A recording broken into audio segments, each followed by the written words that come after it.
Olá, meus amigos, tudo bem? Bem, estamos de volta aqui para darmos continuidade à nossa leitura e estudo do Evangelho segundo o Espiritismo. Nos encontramos então no capítulo de número 25, no número 9, na terceira parte. Bem, aqueles que estão chegando aqui pela primeira vez, sejam muito bem-vindos. Obrigado pela presença de vocês, vocês são muito importantes para nós. Quero informar vocês que nossa leitura aqui se faz por aproximadamente 30 minutos, um pouco mais ou um pouco menos. Sendo assim, cada capítulo eu divido por partes, ok? Quando o capítulo é muito longo. É o caso desse capítulo de número 25. E eu considero um estudo porque dou as minhas opiniões sobre as informações que os espíritos nos trouxeram, ok? E às vezes eu sou polêmico, nem sempre eu concordo com aquilo que eles falam, do jeito que eles falam, ok? E sempre estou aqui aberto a conversação, comentários que vocês queiram fazer, terei imenso prazer em responder a cada um de vocês, ok?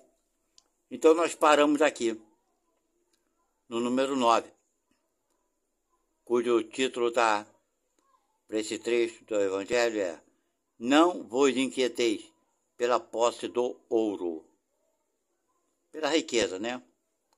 Tem gente que infelizmente se entrega, né? Deixa eu dar um zoomzinho para melhorar aqui. Ficar melhor para vocês lerem. Acho que aí tá bom. Então vamos lá. Número 9. Não vos inquieteis pela posse do ouro, ou da prata, ou de outra moeda em vossa bolsa.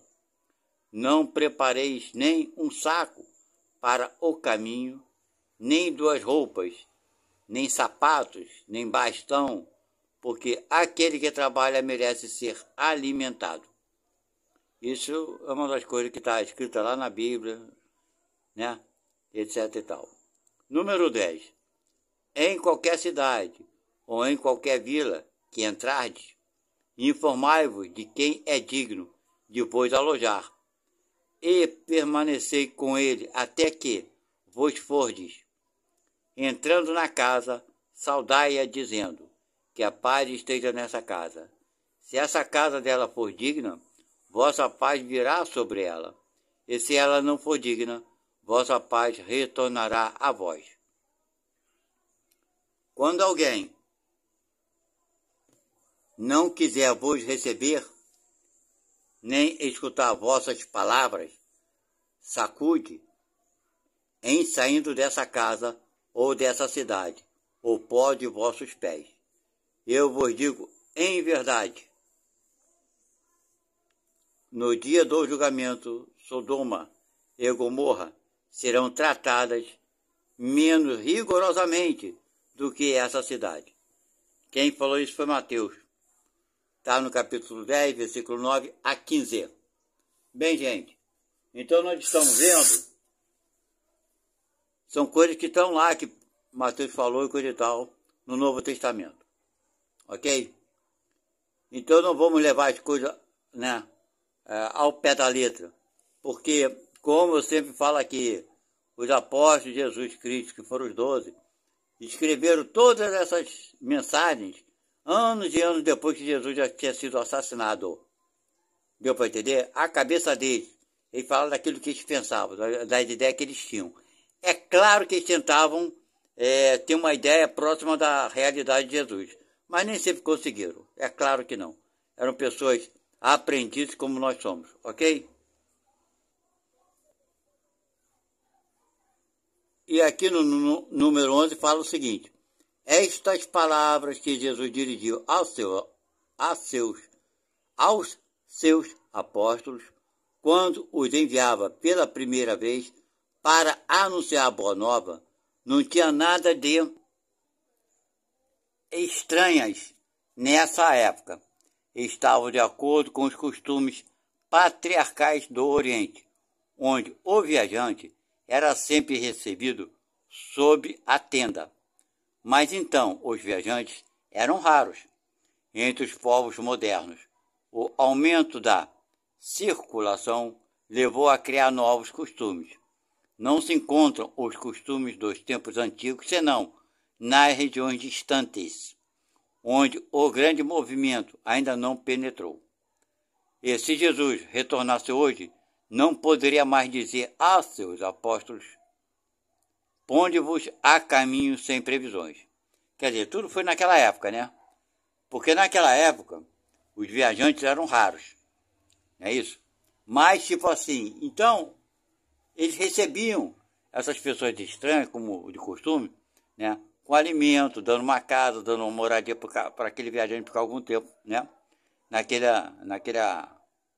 lar, por assim dizer. Era um tipo... Ainda é uma cultura nesses lugares assim. Mas hoje em dia, se você for dar casa para a tua casa para alguém viajante, na grande cidade, não tem a menor possibilidade. É provisões, né? Porque naquela época era de hábito dar comida para o seu semelhante. Hoje em dia o negócio está difícil. Está bem diferente. Ok? E ele continua aqui dizendo: ao lado do sentido próprio, essas palavras têm um sentido moral muito profundo. Tá vendo? Mais é moral do que outra coisa qualquer. Jesus ensinava assim aos seus discípulos a se confiarem à providência.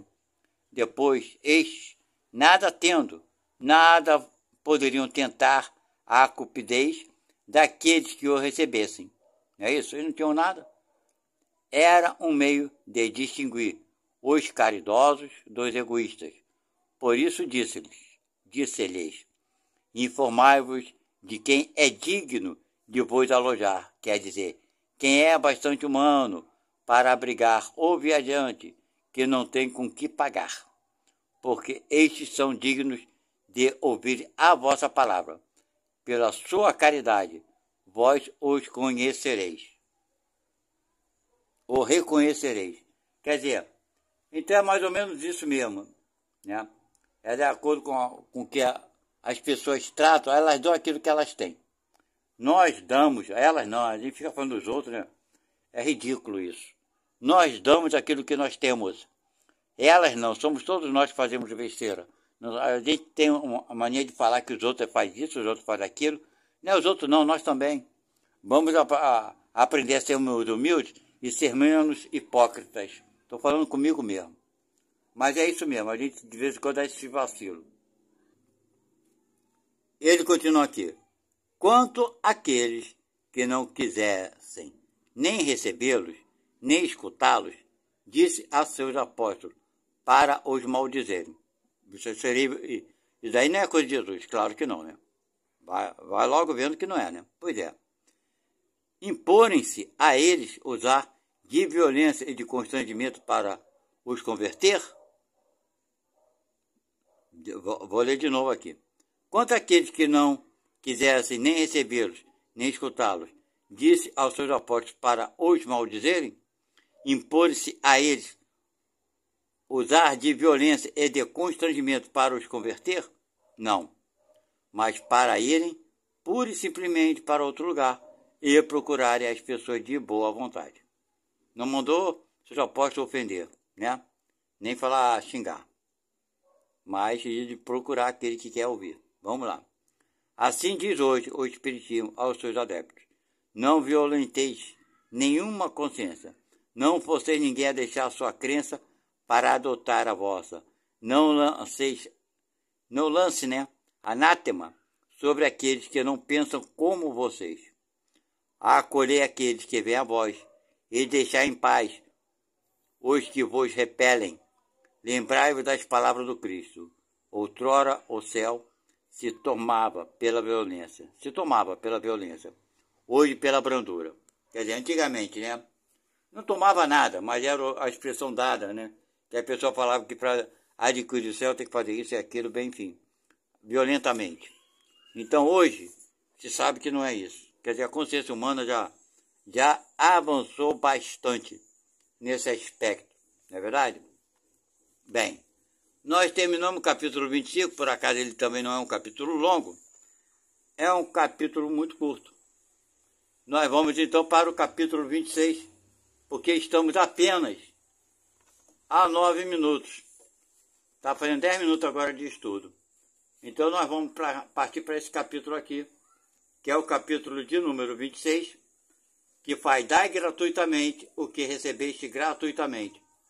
Dom de curar, preces pagas, né? Vendilhões expulsos do templo, mediunidade gratuita. E começa falando o dom de curar.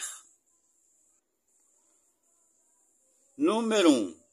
Dom de curar, né? Restitui a saúde aos doentes, ressuscitai os mortos, curai os leprosos, expulsai os demônios, dai gratuitamente o que gratuitamente recebestes. Quem falou isso foi São Mateus. Está no capítulo 10, versículo 8. Número 2. Dai gratuitamente o que gratuitamente recebeste, disse Jesus aos seus discípulos. Por esse preceito, prescreve não se fazer pagar por aquilo que nada pagou. Ora, o que eles tinham recebido gratuitamente era a faculdade de curar os doentes e de expulsar os demônios, quer dizer, os maus espíritos. Esse dom lhes fora dado gratuitamente por Deus para o alívio daqueles que sofriam e para ajudar a propagação da fé. Eles disse para dele não fazerem um tráfico, nem um objeto de especulação, nem um meio de vida. Então, gente, está aqui um exemplo bem claro do dom que recebemos, né? Eu não acho que são dons que recebemos, são os dons que trazemos por merecimento, por coisa que conquistamos. E você vem numa certa situação da vida para poder, né, se aprimorar e aplicar esse dom que você já adquiriu em favor do seu semelhante. Mas chegamos aqui, muitos de nós, esquecemos disso e deixamos nos levar pela vaidade, né? É um caminho muito fácil de nos perdermos, porque ainda temos a vaidade de nós, ou pela ambição, né? Especular, né? Aproveitar do certo conhecimento que nós tenhamos, que é para fazer o bem gratuitamente. Mas a gente acha que deve ser pago, acha não, né? A gente sabe que não deve, mas a gente quer tirar proveito disso. Aí vem os problemas e os conflitos, né? Para nós mesmos, porque tudo é consequência. Ninguém paga por nada, por erro algum. Nós sofremos a consequência daquilo que fazemos. É diferente de pagar. Pagar é vingança, é castigo, alguma coisa nesse sentido. Porém, para Deus não existe isso. Ok? Nós sofremos a consequência dos nossos atos. É bem diferente. É bem diferente. Vamos ver agora, vai falar sobre preces pagas. Vamos lá, número 3. Ele disse em seguida aos seus discípulos, na presença de todo o povo que o escutava: guardai-vos dos escribas que ostentam, passeando com longas túnicas, que gostam de ser saudados nas praças públicas, de ocupar as primeiras cadeiras nas sinagogas e os primeiros lugares nas festas, que, sob pretexto de longas preces, devoram as casas das viúvas. Essas pessoas receberão por isso uma condenação mais rigorosa. Quem falou isso foi São Lucas. Está no capítulo 20, versículo 45, 46 e 47. São Marcos também falou isso no capítulo tal. São Mateus também falou no capítulo tal. Bem, enfim, gente, olha só, é por isso que os judeus odeiam tanto Cristo. Não é à toa que eles odeiam. Porque Jesus veio para desmascarar eles, que aproveitavam do povo. Até hoje é assim. Até hoje. Ele fala que guardai-vos dos escribas, que ostentam passeando com longas túnicas, que gostam de ser saudados, né? Gostam de ser reconhecidos. É isso aí. É o seu rabino tal, e por aí vai, né? Eles gostam, são os orgulhosos demais, né? Vaidosos, extremamente, e ambiciosos, que roubam, né, o direito do outro, né? E fala aqui no final: devora as casas das viúvas. Mas quantos daqueles que não são nem judeus fazem isso, né? Pois é, interessante. Então não é só judeu não, gente. Olha bem. Vamos lá, número 4. Jesus disse também, não façais pagar as vossas preces. Né? Não façais como os escribas, que sob o pretexto de longas preces, devoram as casas das viúvas. Eu já li aqui, mas já sei que é a casa das viúvas, que já falou em cima. Quando virar a página, eu já sei. Então Jesus disse, não façais como pagar as vossas preces. Católico faz isso, minha gente. Você vai pedir uma missa sétimo dia, paga. Vai pedir uma missa para você que paga. Vai se casar, paga. Vai não sei o que, paga. Tem nada de graça não, meu. Tem nada de graça. Pois é. Não é só judeus não, tá? Então deixa eu acabar de ler esse pedaço. Jesus disse também, não façais pagar as vossas preces. Não façais como os escribas, que sob o pretexto de longas preces, devoram as casas das viúvas. Quer dizer, abarcam as fortunas. Se apoderam do que não é deles, né? Vamos lá.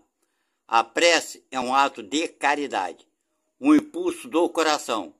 Fazer-se pagar pela que se dirige a Deus, pela prece, né, que se dirige a Deus, por outrem, é transformar-se em intermediário assalariado. Que beleza, né? A prece, então, é uma fórmula cujo cumprimento se proporciona a soma que ela rende. Ora, de duas, uma. Deus mede ou não mede suas graças pelo número das palavras. Se são necessárias muitas, por que dizê-las poucas ou quase nada? Por que aquele que não pode pagar? Não, por aquele que não pode pagar, né? Aquele que não pode pagar, ninguém faz prece na oração, é isso? Mas é, a Igreja Católica é assim. É uma falta de caridade. Se uma só basta, o excesso é inútil. Por que, pois, fazê-las pagar? É uma prevaricação. Quer dizer, que é prevaricação? Só vai fazer prece e oração para quem pode pagar. Infelizmente, isso acontece muito. E ele continua aqui.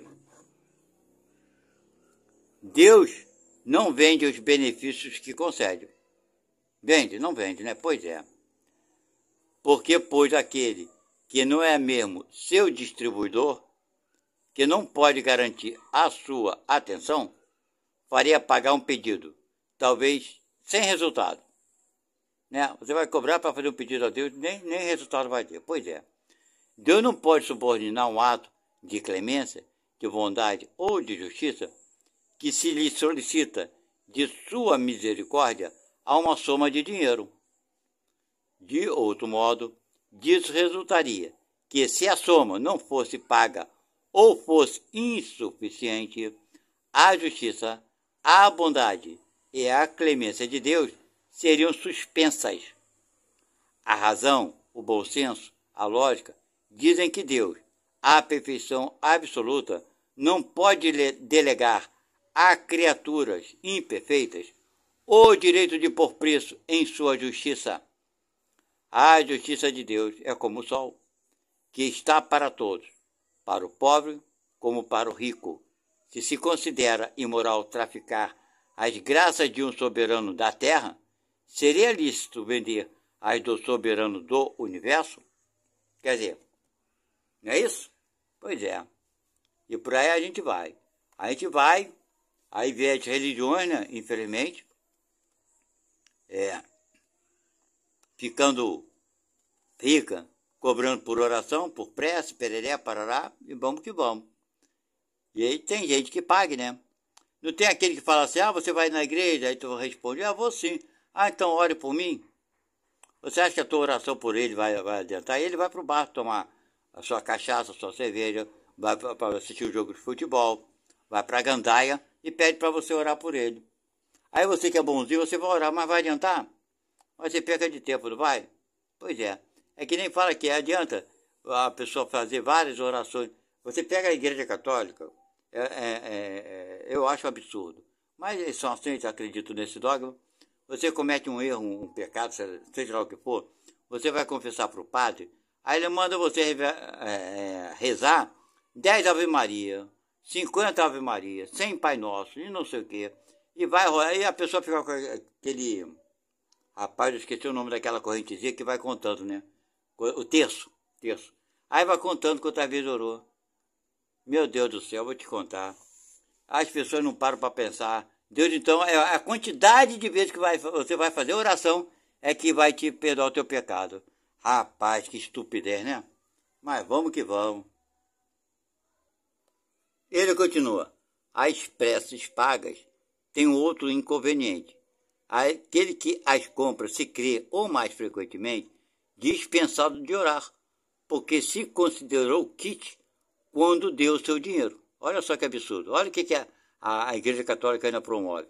Faz o idiota pensar que ele está por kit. Ele pode fazer a besteira dele. E ele continua aqui. Sabe-se que os espíritos são tocados por meio do pensamento daquele que se interessa por eles. Qual pode ser o fervor, né, daquele que encarrega um terceiro de orar por ele? Conforme eu falei, né? Ah, tu vai na igreja, ora por mim aí. Vai lá, obrigado, hein, valeu, hein. Pois é, eu já ouvi muito isso, pois é. Então ele continua aqui. Vou ler de novo esse pedacinho. Qual pode ser o favor daquele que encarrega um terceiro de orar por ele, pagando? Qual é o fervor desse terceiro quando delega seu mandato a um outro, este a outro, e assim por diante? Não é deduzir a eficácia da prece ao valor de uma moeda corrente? Não é isso? Então, quanto mais pode pagar, então vai ter eficiência. A prece vai valer. Quanto mais tu pagar, e etc. Olha, na época de Jesus, teve um daqueles caras lá, poderosos.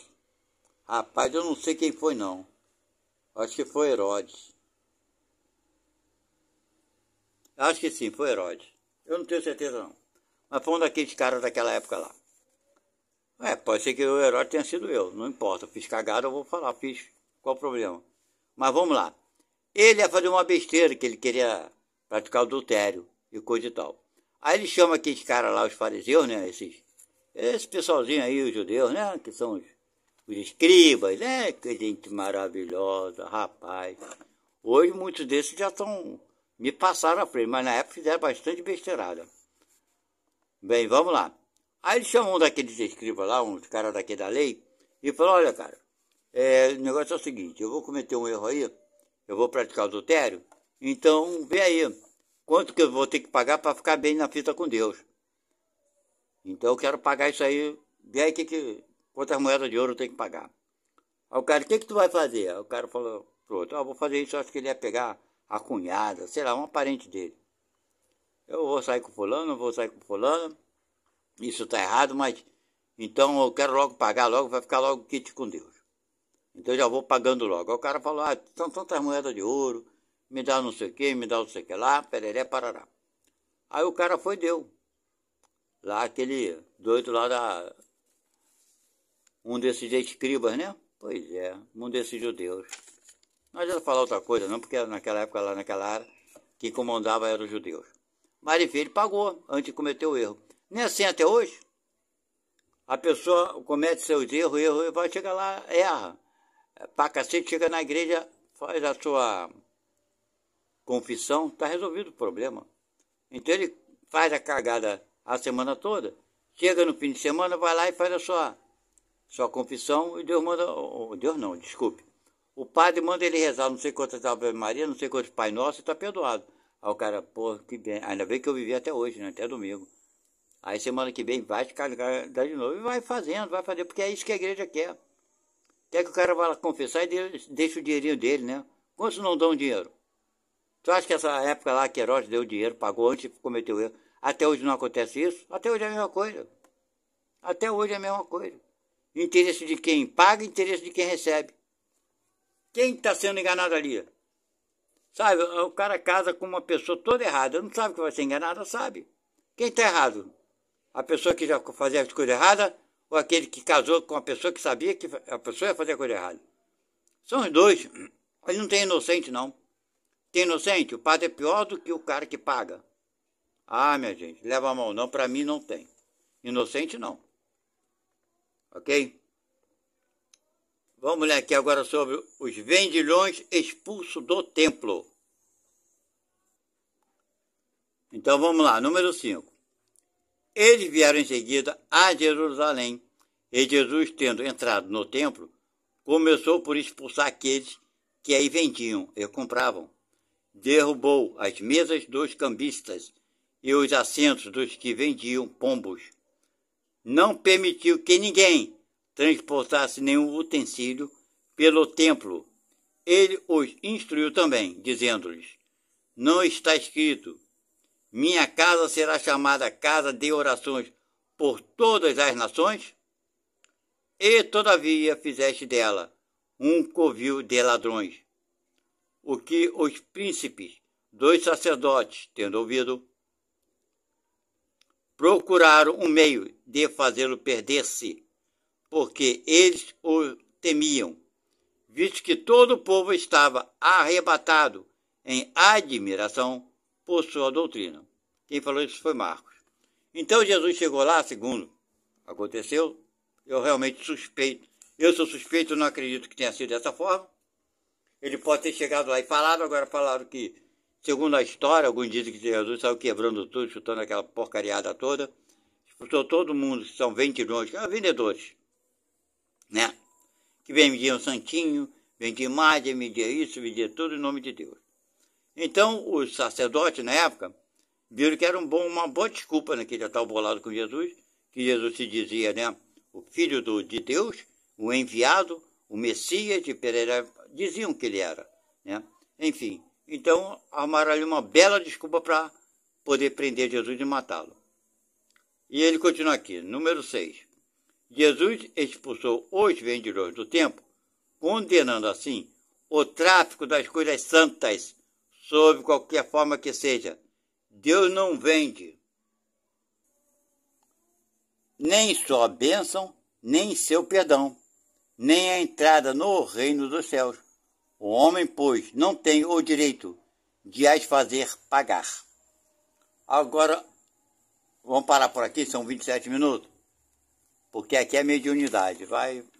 No próximo a gente vai encerrar até esse capítulo, porque não vai dar tempo não, de ler e falar sobre isso. Bem, aqui encerrando essa ideia, que Deus não vende nenhum perdão, nem entrar no reino do céu, mas é engraçado que tem muitas igrejas aí, muita religião, falar igreja que fica parecendo que é uma determinada religião.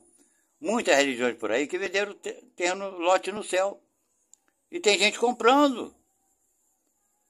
Sabe? Só louco segue louco.